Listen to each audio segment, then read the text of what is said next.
King Henry III of France ruled during a time of constant turmoil. While he tried to manage the chaos and prevent his country from falling apart, his personal problems often got in the way. The French court was full of betrayal, plotting, and drama, which made it even harder for Henry to make good decisions. Unfortunately, these struggles led to one of the most dramatic and tragic reigns in French history. But there is even weirder and darker stories. It's rumored that King Henry III was sleeping with his sister, but according to his enemies, the truth was even darker. But more on that later. Henry III was born as the fourth son of King Henry II and Catherine de' Medici, which initially placed him far down the line of succession. His early life, like that of many rural children, was shaped by his close relationship with his mother Catherine, who was a shrewd and ambitious political figure. Although he was not expected to become king, the deaths of his brothers due to illness and accidents would rapidly change his fate. From a young age, Henry was noted for his intelligence and sensitivity. He was often regarded as more studious and reflective than his brothers, who were more inclined to military exploits and physical pursuits. He had a strong fondness for the arts, particularly literature and music, which distinguished him from the more martial inclinations of the French monarchy at the time. Henry's charm, physical beauty, and cultured persona earned him favor at the court, but these traits also became sources of both admiration and suspicion as his reign unfolded. The political landscape into which Henry was born was fraught with tension. France in the mid-16th century was deeply divided along religious lines. The French wars of religion were a backdrop to his youth, and as a result, Henry found himself enmeshed in the ongoing religious conflicts. His mother Catherine was caught between attempting to appease both factions, using her sons as political pawns to maintain the royal family's power. Henry III of France was a man deeply shaped by his mother, whose influence over him extended well beyond his childhood and into the heart of his reign. Catherine was one of the most formidable political figures of her time, and her careful, calculated nature left a lasting impression on her son. She taught Henry to approach every situation with caution, to weigh his words carefully, and to trust few. This upbringing, while essential in navigating the treacherous waters of French politics, ultimately sowed seeds of distrust among his courtiers and subjects. Henry, like his mother, was known for his inscrutable demeanor. His ability to maintain a perfect poker face in the most turbulent of circumstances became one of his most defining traits. Whether facing domestic strife, foreign diplomats, or the ever-shifting factions within his court, Henry rarely betrayed his inner thoughts or emotions. To some, this composure was admirable, a mark of a king who could rise above the chaos. To others, however, it was deeply unsettling. They whispered that his calm exterior hid ulterior motives, and his refusal to reveal his true intentions made him seem detached, even untrustworthy. This perception was only reinforced by his deliberate and cautious way of speaking and acting. Henry avoided making promises he couldn't keep, an admirable quality in theory, but one that often left his allies feeling uncommitted. His reluctance to take bold stances or reveal strong emotions gave him an air of ambiguity that made him difficult to read. Even for those closest to him, his political maneuvers often shrewded in secrecy, and subtlety earned him comparisons to his mother, who was both admired and feared for her behind-the-scenes influence on French affairs. As a teenager, he was known to openly challenge the Catholic faith, even rejecting Mass. He is said to have mocked sacred religious objects, including smashing a statue of St. Paul and burning religious icons. This period of youthful rebellion caused a stir at court, and while it may have been a brief phase of protest, it did not go unnoticed by the Catholic factions, who saw Henry's actions as a threat to their control. Despite this, he eventually repented. His religious wavering, however, would remain a point of contention throughout his life. Between 1559 and 1560, the French royal family endured a harrowing series of devastating losses that forever altered the dynamics within the Valois dynasty. It began with the tragic death of young Henry's father, King Henry II. During a grand jousting tournament held to celebrate the marriage of his daughter, Elizabeth of Valois, to King Philip II of Spain, a fateful accident occurred. A lance shattered during the competition, with a splinter piercing the king's eye and lodging deep into his brain. The injury was catastrophic, leading to a gruesome infection that even the finest physicians of the time could not cure. After days of agony, King Henry II succumbed to his injuries, leaving his family and the realm in shock.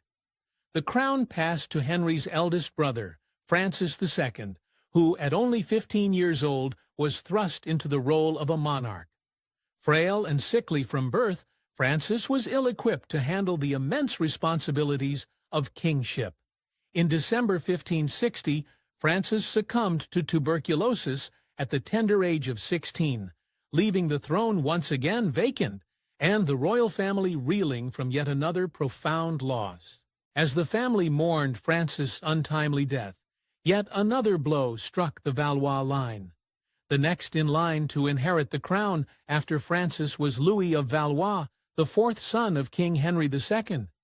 However, Louis had died in childhood, never living long enough to take on the responsibilities of succession.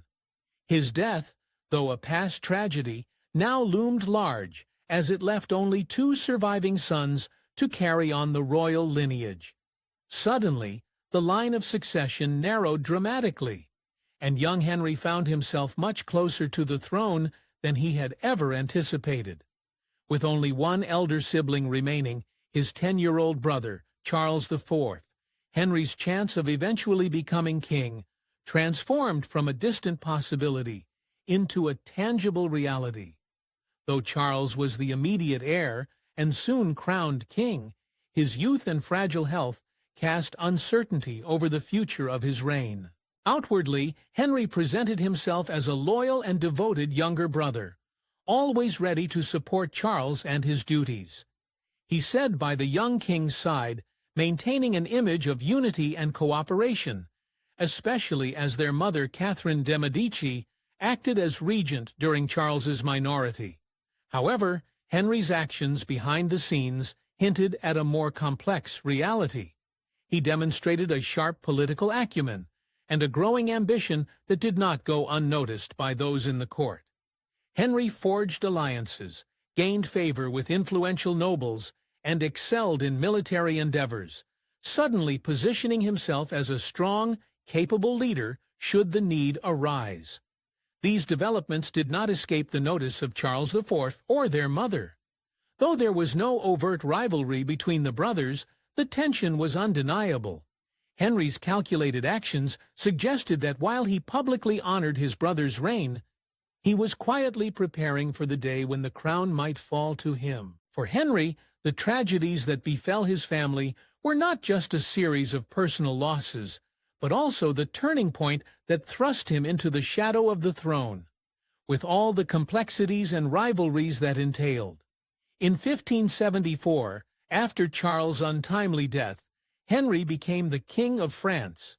By this point, Henry's royal role was already a heavy burden, as the country was deeply entrenched in religious warfare and civil unrest. The rise to power for Henry was marked by both triumph and tragedy, as he inherited a kingdom in chaos, struggling with internal divisions that were not easily overcome. Once crowned, Henry III sought to navigate the difficult political waters of his time, balancing the conflicting interests of Protestants, Catholics, and noble families. His reign coincided with the series of bloody confrontations between the factions. Meanwhile, the Protestants were led by leader Henry of Navarre, and they were starting to gain strength, making the political landscape volatile and unpredictable. One of the most infamous events of Henry's reign was the St. Bartholomew's Day massacre in 1572. This mass slaughter of Huguenots during a period of relative peace between the factions is often considered one of the darkest chapters of his reign. While Henry's direct role in the massacre remains controversial, it is clear that he failed to intervene or stop the violence once it began. Thousands of Protestants were killed, and the event deepened the divisions within France, leading to further civil war and bloodshed. The massacre tarnished Henry's reputation and painted him as a weak king who was unable or unwilling to maintain control over his own court. Amid these religious and political conflicts, Henry's efforts to forge alliances were often undermined by his inability to control the factions vying for power within his court. He struggled with the Catholic League, which sought to depose him and replace him with a more staunchly Catholic monarch. In addition to his political struggles, Henry's personal life was marked by instability and scandal. His marriage to Louise of Lorraine, whom he married in 1575, was primarily a political arrangement, yet it was clouded by Henry's deep emotional and psychological challenges. Louise, the daughter of the Duke of Lorraine, was chosen for her political connections rather than any personal affection. Despite this, Henry's relationship with Louise was one of genuine devotion, especially following the death of his first love, Marie de Clèves. Despite his grief over Marie's death, Henry continued to maintain a lavish and extravagant court. He was known for his luxurious clothing and jewelry and flamboyant personal style. His physical appearance, with his tall stature and handsome features, only added to the aura of a regal and charismatic monarch. He was known for loving jewelry, especially pearls. He would wear pearls in his beard, hair, and around his neck. He was also known from time to cross-dress, wearing makeup, wearing women's gowns and dresses, and really showing that he wasn't afraid to truly be himself. However, his emotional fragility combined with the pressures of ruling led him into deep depressions at times. His moods and behavior were unpredictable, and his court struggled to understand how to manage a king whose temperament was often volatile. As Henry III's reign continued, his ability to maintain control over France continued to wane.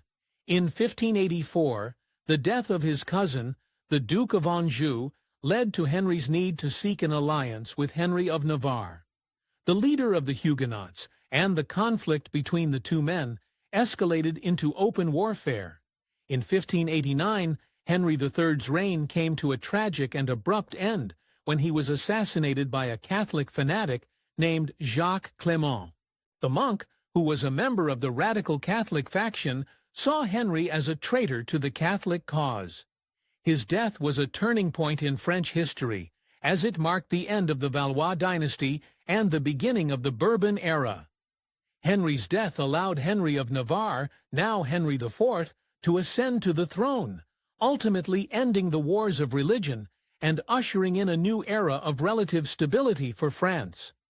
Henry IV changed France forever by ending the devastating French wars of religion between Catholics and Huguenots.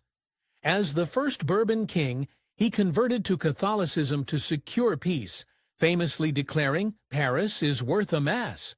In 1598, he issued the Edict of Nantes, granting religious tolerance to Protestants, which stabilized France and ended decades of conflict. His pragmatic leadership restored the economy, centralized power, and laid the foundation for future French monarchs. Long after Henry's demise, there are still some chilling rumors about the king.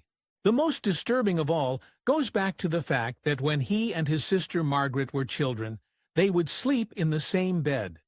In the years to come, Henry's possessive need to control Margaret's love life made members of the court raise their eyebrows. Over time, rumors began to spread that Henry and his sister Margaret may have been in a romantic relationship. And somehow, that's not even the worst part. According to some historical sources, people didn't just think that Margaret slept with Henry III. They also believed that this was a family affair. Allegedly, she also slept with her other brother Charles. Maybe there's a reason that King Henry was always so volatile with his emotions. King Henry III's legacy is complex. Though his reign was marked by a series of political missteps, personal tragedies, and religious conflicts, it was also a time of great change in France. The violent religious wars that define much of his reign would eventually give way to the more stable Bourbon dynasty, and Henry IV's subsequent reign would lay the groundwork for the modern French state. Henry III's death brought to a close the reign of the Valois family, a dynasty that had dominated France for nearly 300 years. While his reign was largely unsuccessful in terms of consolidating power, it remains an important period in the broader history of France, shaped by the complex interplay of religion, politics, and personal intrigue. Henry III's life and reign serve as a reminder of the fragility of monarchy and the challenges faced by rulers in times of deep internal division. One could wonder, might King Henry III of France have left a greater legacy had he devoted more focus to the responsibilities of his reign rather than his luxurious and scandalous lifestyle? Was his mom the one to blame, or was he just unfit to be king? I guess we will never truly know. Thanks for watching History Exposé. If you love uncovering the best stories in history, hit like and subscribe to keep exploring with us. Don't forget to visit our main page, Factornade, for more incredible facts about everything.